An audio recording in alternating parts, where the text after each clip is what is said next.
मित्रों, आपकी बात आपके साथ के इस 503 अंक में आप सभी को मेरी राम राम। मित्रों, आज मैं एक बहुत महत्वपूर्ण विषय पर आप सबके जौरे बतवतु कहना हूँ। मेरा अनुरोध है, मैं बतवतु कहने से पहले आप सबसे मेरा निवेदन है कि मेरे इन बतवतन को, इन अंकन को सुनकर यदि पसंद आते हैं तो इनको पूरा सुनकर लाइक कर दिया करें, शेयर करें। और जिन मित्रों ने अभी चैनल को सब्सक्राइब नहीं किया है, ये केवल आपके उंगली से बटन दबाने से सब्सक्राइब का चैनल सब्सक्राइब हो जाएगा। इससे मुझे भी आपका उत्साह मिलेगा और आपका सहयोग व आशीर्वाद मिलेगा। मित्रों, आज मैं चर्चा करूंगा केरल प्रदेश की बदलती हुई राजनीतिक परिस्थितियों की, और ख़ास तौर से भारतीय जनता पार्टी ने जिस प्रकार केरल के अंदर अपनी सरकार बनाने का, अपनी पार्टी की सरकार स्थापित करने के लिए जो मुहिम शुरू की है, वह मुहिम बिल्कुल पूरी तरह से जिस प्रकार पश्चिम बंगाल में धीरे धीरे शुरू हुई थी, उसी प्रकार के पद चिन्हों पर भारतीय जनता पार्टी केरल में भी चल रही है। दोनों की परिस्थितियाँ, दोनों में कौन कौन सी समानताएं हैं और किस प्रकार पश्चिम बंगाल में जो सफलता प्राप्त की थी, आने वाले चुनाव में केरल के अंदर भारतीय जनता पार्टी प्राप्त करेगी। आज के इस अंक में, जिसका शीर्षक क्या भारतीय जनता पार्टी का के लिए केरल बनेगा पश्चिम बंगाल, इस विषय पर करना चाहता हूँ। और मेरा अनुरोध है, इस अंक को ध्यान से सुनेंगे तो आपको लगेगा, और मेरी बातें यदि आपको सही लगें तो अपनी कीमती राय कमेंट्स के माध्यम से ज़रूर दें। मित्रों, पश्चिम बंगाल और केरल दोनों दो ध्रुव के प्रदेश हैं, लेकिन दोनों में एक बहुत बड़ी समानता है कि वामपंथ की उर्वरा भूमि दोनों रही हैं। वामपंथियों ने एक लंबे समय तक इन दोनों प्रदेशों में राज किया। पश्चिम बंगाल में 34 वर्ष तक राज किया, और किस प्रकार 2011 में वहाँ टीएमसी की सरकार आई और सारे के सारे वामपंथी जो थे वह टीएमसी में चले गए। और वामपंथियों से ज़्यादा जो वामपंथी जिनके लिए बदनाम थे, जिस प्रकार का सनातन विरोध, राष्ट्र विरोध और भ्रष्टाचारियों को आश्रय, खासतौर से घुसपैठियों को बाहर से बुलाकर अपना मतदाता बनाने का काम, इस देश में स्थापित करने का काम, उससे वामपंथियों से कहीं बहुत बड़े स्तर पर टीएमसी ने किया। वह एक अलग विषय है। मित्रों, इसी प्रकार केरल के अंदर भी वामपंथ की शुरुआत हुई थी। कल के अंक में मैंने आपको बताया था किस प्रकार धीरे धीरे भारतवर्ष में जहाँ से वामपंथ की शुरुआत हुई थी केरल, इस 5 राज्यों के चुनाव में वहाँ से वामपंथ पूरी तरह तो नहीं, लेकिन बहुत बड़ी मात्रा में उखड़ चुका है। मित्रों, केरल भी वामपंथ की सरकार लंबे समय से 2026 का चुनाव है, इसमें अभी अभी हटी है, और इसकी शुरुआत 1957 से हुई थी। मित्रों, वामपंथ की शुरुआत केरल के ही प्रदेश से हुई थी। ये कल के अंक में मैंने बताया था, लेकिन आज मैं आपके ध्यान में लाना चाहता हूँ किस प्रकार इन दोनों प्रदेशों में राजनीति, लोकतांत्रिक राजनीति, चुनाव से पहले, चुनाव के बीच, चुनाव के बाद जिस प्रकार हिंसा का एक दौर चला करता है, ये दोनों प्रदेशों में देखा गया है। इसके सर्वाधिक शिकार सनातनी, भारतीय जनता पार्टी व राष्ट्रीय स्वयंसेवक संघ के कार्यकर्ता रहे।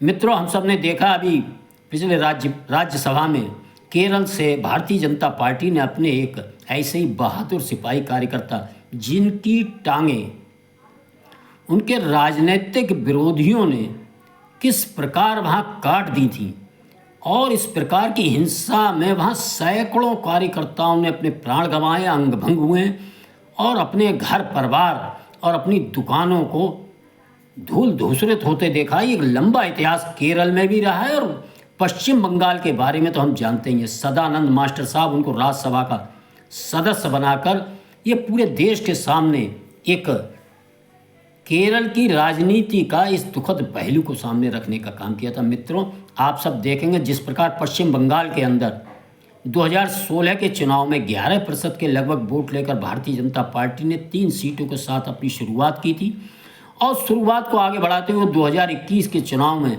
3 से 77 पर पहुंचे थे।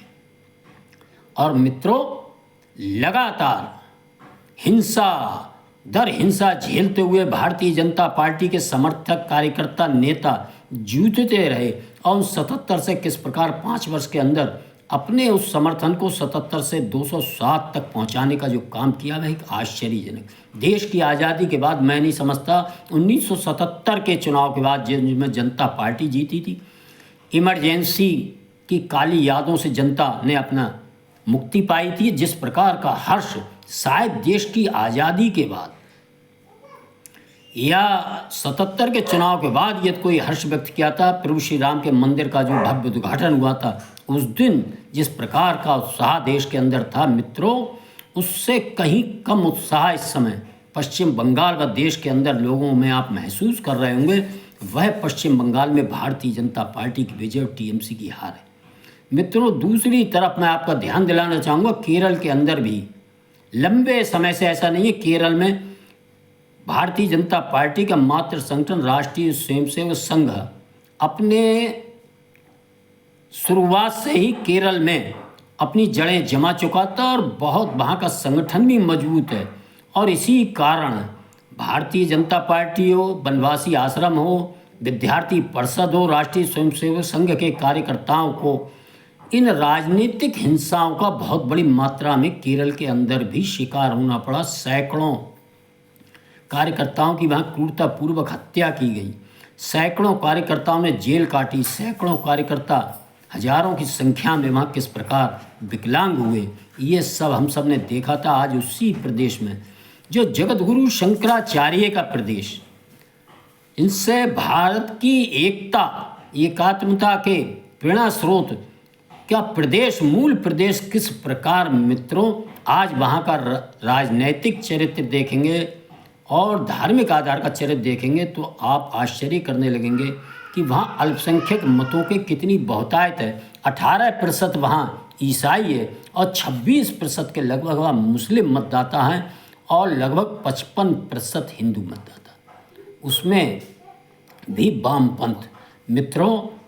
लेकिन इस चुनाव में 11% वोट के बाद 3 सीटें भारतीय जनता पार्टी ने पाई हैं। उससे पहले भारतीय जनता पार्टी ने ग्रास रूट पर आप देख रहे होंगे केरल के अंदर नगर निगम, नगर पालिका परिषद और गांव पंचायत के जो चुनाव हुए हैं उनमें भारतीय जनता पार्टी ने अपनी उपस्थिति महत्वपूर्ण तरीके से दर्शाई है।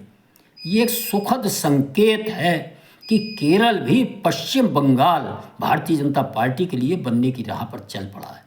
लेकिन पश्चिम बंगाल और केरल में जो मतदाताओं का ध्रुवीकरण पश्चिम बंगाल की तरह यहाँ 3 ध्रुव हैं और इस प्रकार इस वर्तमान समय में एलडीएफ की सरकार जो गई, यूडीएफ 100 के लगभग सीटें लेकर आई है, उसके पीछे अल्पसंख्यक ईसाई और मुस्लिम वोटों का एक मुश्त जो समर्थन है उसी कारण आई है। मित्रों, इस भारतीय जनता पार्टी को 3 से 77 नहीं तो 20% से अगर वोट ज़्यादा लेना है तो निश्चित ही फिर उसे एक अल्पसंख्यक वर्ग जो ईसाई वर्ग है इसमें से अपना समर्थन लेना ही पड़ेगा। लेकिन मित्रों, ज्यों-ज्यों वामपंथी केरल के अंदर कमज़ोर होंगे और वो बुरी तरह से कमज़ोर होने की उनकी शुरुआत हो गई विकल्प के रूप में, वह वामपंथी हिंदू हों, वामपंथी और लोग हों जिनको कहीं सही विकल्प चाहिए तो उनके लिए भारतीय जनता पार्टी एक स्वाभाविक विकल्प के रूप में आने वाले 5 वर्षों में आप उभरते हुए देखेंगे। और पश्चिम बंगाल की तरह कोई बहुत बड़ा आश्चर्य आप नहीं करेंगे, दूसरे नंबर की पार्टी भारतीय जनता पार्टी बनेगी।